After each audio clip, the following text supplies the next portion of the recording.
Igbo ndị ọma ga-adịrị mma, ana m ekene unu. Enwere ọtụtụ na-ajụ m kedizi nke na-emenụ maka Lion Business Park, ebe anyị na-ewuwe ahịa ọhụrụ ma ebe obibi, ebe industries, warehouse, the first of its kind na Ndi Igbo. Nke a bụ afụbere na mbụ ife anyị na-achọ ịrụ. Ọtụtụ na-ajụ m kedu ife ji ya nụ. Anyị nọ n'ọlụ ezumike adịrọ kemgbe ofu ọnwa na ụma n'ife gbasara ebe ahụ. Maka na ka anyị na-achọ ịwanụ ego n'ife eji ebido ọrụ, a na-ekwu ekwu, a na-eme eme. Ife njisi ka m bịakwa kwukwu okwu tupu egosibezie foundation na ka ọrụ si aga n'iru. Anyị nwere ọnwa one ma one ndị mmadụ akwakpu ebe ahụ. Ụfọdụ na-eche nọ nke a nọ 4-5 years or 3 years asị na mmadụ ababara na ya. Ọ bụrụ afịa sọsọ ka a na-alụ. Ife ya eme ebe ahụ ọ dị ire n'ọnwa one ma one, ọ karịrị akarị. Onye rụcha factory obido mee production, onye nwe warehouse ya emenwu offload, ndị bi na estate ya kwakpube ha. Ife ya eme ka ebe ahụ dị wọm. Ihe na-eme ebe a kemgbe ahụ na-abụ gara aga wee ruo taa.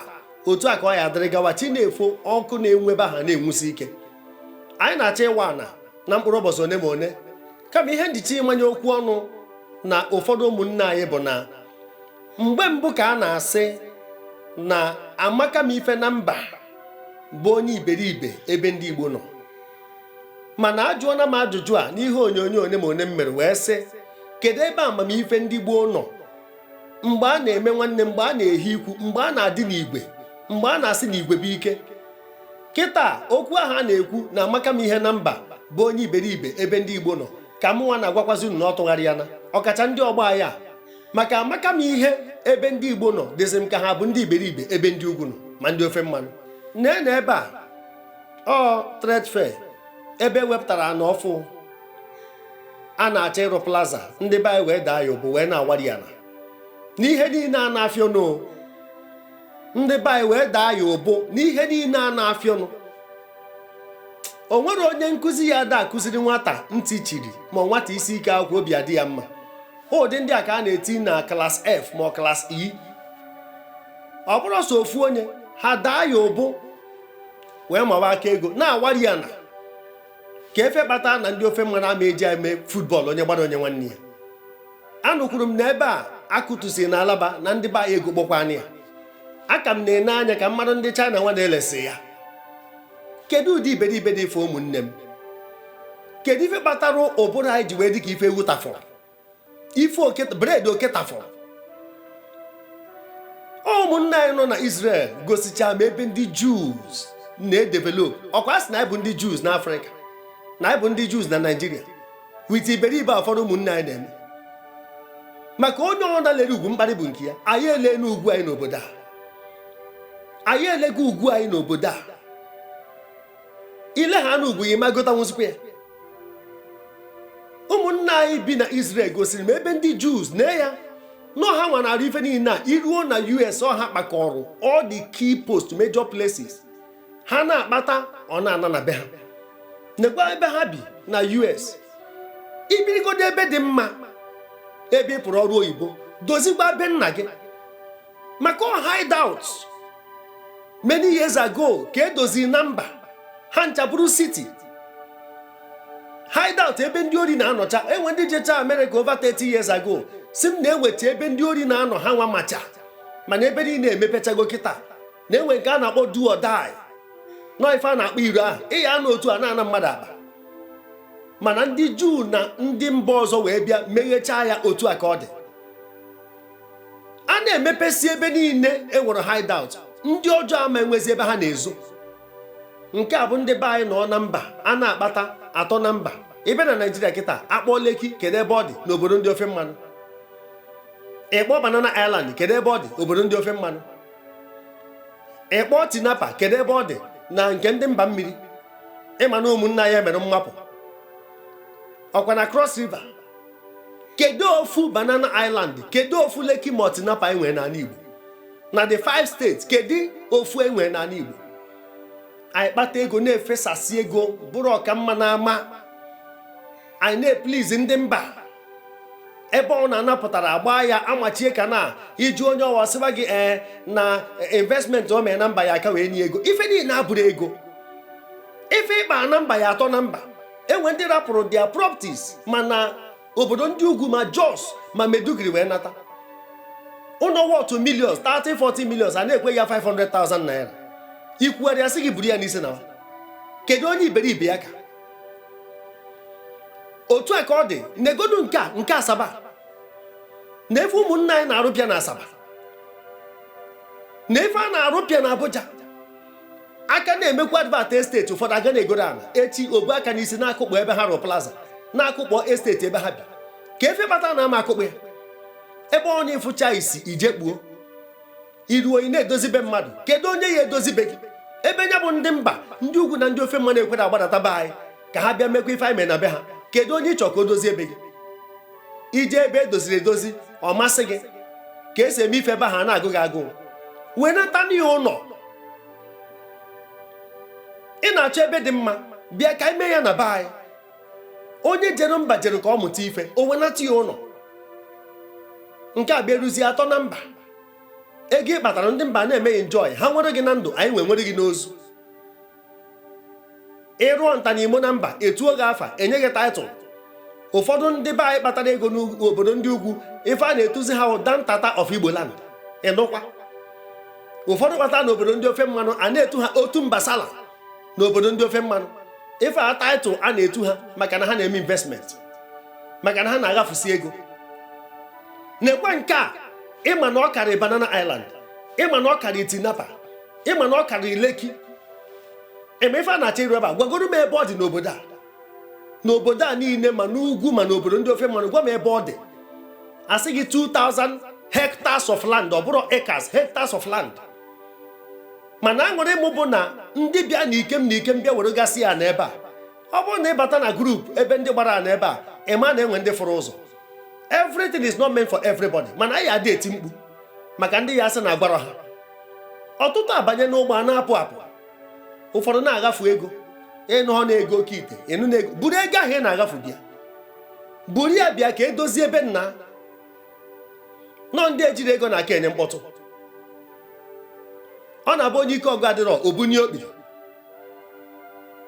onye ejiri ego eji anụ nwaanyị ọ sị na ezigbo nwaanyị anọrọ ha nọcha nọ na ijiri ego ọ bụrụ na ike iti mmọnwụ adịrọ gị ịpụta n'ụzọ a sịkwana na fada mara iwu onye etizi na mmọnwụ ị na-akọmpe na dị na mba na nke dị n'ụlọ na nke dị na mba ka enye gị ego mana ọsọsụ ịgbara aka natawa oge ọsọ abịola a akpa nnukwu onye ọna bụ o nwere onye bụ my private cars onye ọna na yaba na jibowu otu a ka maza ife a na-aba ụlọ ziros ka ịfụ na gị na ụmụnne gị so o ruo n'ọsọ ndụ onye ọ na-echeta nwanne ya mana ịkpata ego onye ọ na-agaso ya ekwubugo m ya na mbụ ọtụtụ n'ime anyị we are blessed as individuals not as a people ka anyị bịa na udozie ebe anyị ọtụtụ hideout esteti na ha dị mana ọ bụrụ ọsọ esteti na-ekwazi ebe a na-arụ afịa nke ada adịkwada onye rịrị ọjọọ kparị ya nkụ onye ọ na-agbawacha ọsọ maka ife na-eme n'ala Igbo ọ mmadụ ya akwụsị ya ọ mmadụ ya atụta alụ ka anyị tụọ alụ ka o ya esi kwụsị ife ọjọọ nwere mbido nwere nkwụsị enyego m ọtụtụ nkụzi maka ya gwakwuo ụmụazị na-akpa mkpamkpa niile a ị ya atọ gbaba ọsọ kedu ndị ya edozi ya hapụ ife niile a na-akọ ọ bụrụ otu esi aka ya ka ọ dị ọ bụrụ egbe niile ka mgbọ dị na ya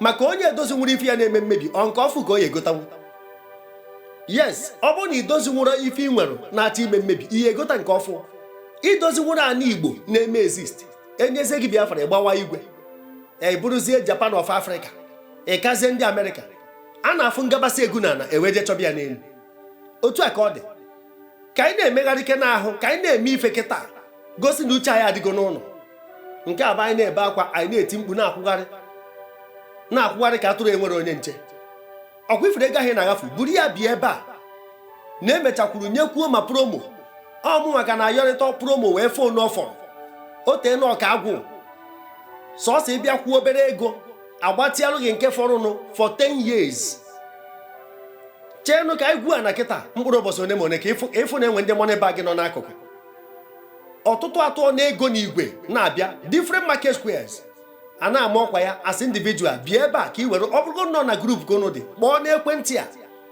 ka ị bịa were ana ebe anyị arụ estate ebe anyị arụ shopping malls ebe anyị arụ exhibition center ebe anyị arụ the best of schools the best of hospitals ebe anyị arụ 22,000 shops of different sizes ebe anyị arụ football pitch mention them ife ọbụla ịchọ na city ọ dị ebe a. Everything ọbụla a na-enwe na city ọ dị ebe a. Ma ebe a na-enwe night life, 5-star hotels, ọ ife ya dị na Lion Business Park. Nya ka ekwuchalụ nke dị na mba na aka amasị ya Made in Igbo land ada bụ ezigbo product. Nee ya na ọnya ka ọ na-aga. Nee ya ka ọ na-aga n'iru. Ụfọdụ na-achọ ndị ọzọ dozicha ha wee bịa nata wee batazie ndị ụka mgbede. Eze nwa Chinemere oke ọkpa na-eyiri akwa. Ị na-eri nke moto gburu. Ị na-akọmpea na dị na mba na nke dị n'ụlọ. Ị marazi na nke dị n'ụlọ bụ nwa Toto Okwuru ka ọ bụ. Mana nke dị na mba enwero na taa na Rivers steeti ka ndị nna nna anyị azọtanwuru akụnụba ha ka anụchara agha. Nke a mekwuo n'iru anyị n'ahọ gara aga. Yeso nwike meghee ọnụ ka ma echikwutere maka akụnụba ndị nna nna anyị. Yeso nwike meghee ọnụ sị na nke ha abụrụgo a forgotten issue.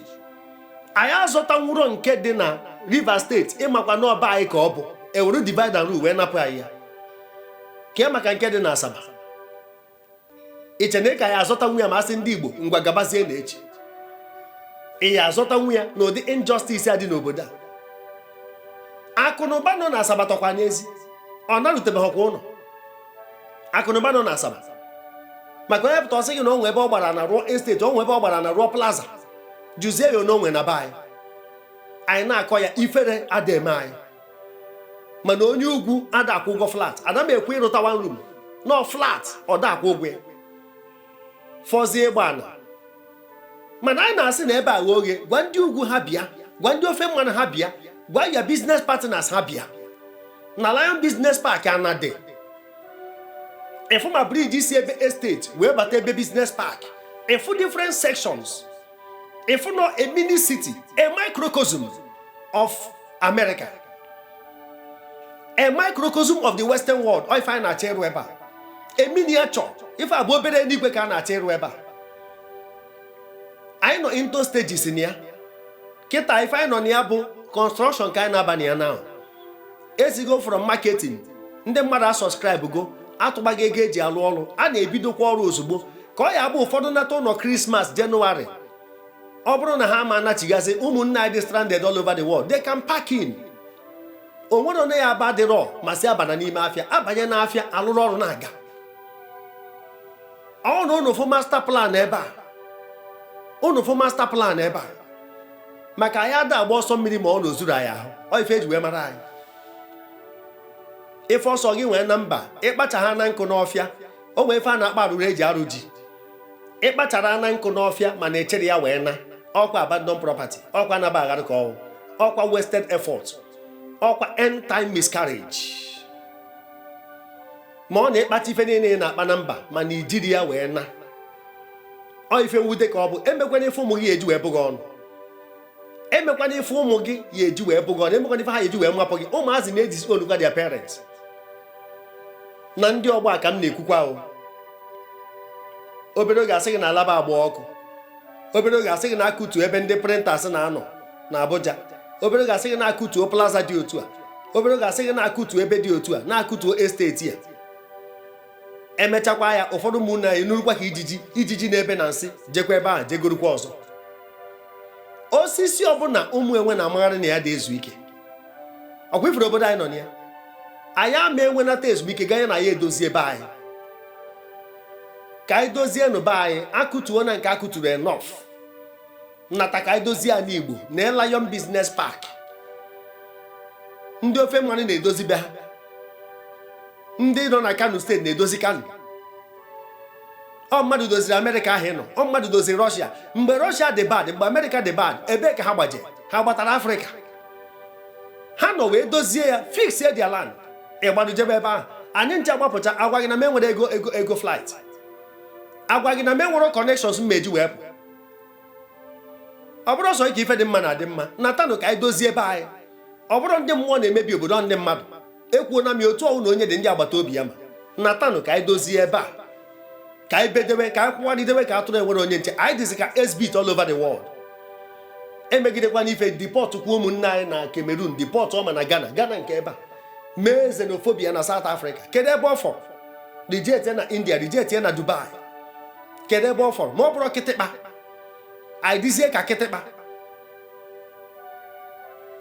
enwere ezi, enwere ụlọ, enwere ama, enwere obi. Ọ na-abịa ekecha na ama eburubata na obi, ọ na-abịa ekecha na nna ekekwa na nne. Ekwekwana ka ife nke ụtọ, ekwekwana ka ife ụtọ rido gị na mba, maka ife ụtọ gbuo gị na mba ebunatakwa gị ebe a n'ozu, anyị eje nye gị n'ukwu shugaken. Ọkwa m nwa kwuru ya, eziokwu, ọ brọda Chigbo kwuru ya. Ife ụtọ gbuo gị na mba, ụmụnne gị esogho wee rite uru ya. Akụ niile ịkpara ndị mba bụ ndị mere enjoy, akụ gị ahụ erughị, ebunata ozu gị ebe a, anyị enye gị n'ukwu shugaken. Gị na ife ụtọ emewe n'ụwa mmụọ. Ka anyị nata ndozi ebe anyị, nnegodu n'anya na ka o si aga, na iro na ana na the master plans. Biko zisa ihe onyonyo a ụmụnne m, ịkpọọ ekwentị a ma ọ na ịchọrọ ịsubscribe, ma ọ na ịchọrọ ịbụ a member of this park. No free trade zone, free trade zone, ebe kọntena gị ya esi na Tinkan na Papa Wharf, ebe ọ ya esi na One Port wee bata eme akwụ 1 naira.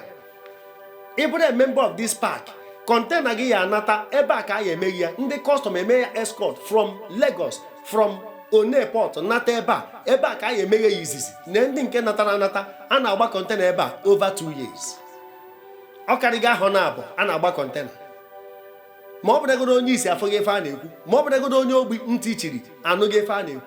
Kee maka gị nwa, kee ka opportunity ya esi wee gafee gị. Ọtụtụ ụmụnne anyị nwee factories na China, nwee ma na US, employ cha ndị ọcha. Eziokwu na ọtụtụ ụmụazị be anyị emebighị ife n'ala Igbo, mana anyị ya atọbebezie. Ọ bụrụ otu ọ dị n'izizi ka ọ ya adị wee dịrị gabazie. Mba, anyị agbanwe the full step. Anyị agbanwerịrị ọkpa egwu ahụ, ọ mmadụ ya eme ya ka anyị dozie mba anyị. Ọ bụ na ịnata ọbụghọ, weta ego gị ahụ, kwụta ụgwọ, bịa were ebe a ka ọ ya abụ alụcha ha anya isoro nata. Anọrụ ntị nso wee maa ya ọla, anọ ọnụ na-ewe tụba alụ. Ọ bụrụ m ife niile a na-emenụ ha ncha ya eme ngafe ọnwa mgbe nta. Ikuku ọjọọ na-eku nwa obere oge okufee gafee. Ndị ọjọọ anyị akpara ụwa forever. Ife ọjọọ bụ na nwere expiry date. Onye anọrọ ebe a nọkpa adam eri. Onye kpata mfụ ndị a na-ada agafe ego na mba mfufe n'isi mmerụ ha ebere. Onye anọrọ ebe a nọkpa ọdam eri. Maka ife onye butere ego nna ya ma ọ bụ bute ego ọbụla a na-ebute ụdị afa niile a na-akpọ taa, ọha ka ọ daba na-akụ n'elu ha na-eme n'ala. Mana onye kpara ego akpa taa afụfụ wee kpata ego, the level of your suffering will enable you to manage your blessings. Ọ ndị a bụ ndị jigoro ọsọ ịbata na group ndị wegoro property ebe a. Efu onwero kọntrị dị n'ụwa ndị be anyị anọrọ, ha ncha niile na ebe a. Efu ka esi achọ ibido ọrụ. Efu na tankị mmiri dị adị enye mkpọtụ, mana ịkpọghị tapụ ọ gbapụta gị mmiri. Aha m brọda Paul Chigbo. Kpọọ ekwentị a ka anyị tinye gị n'ife a na-eme. Daalụnụ.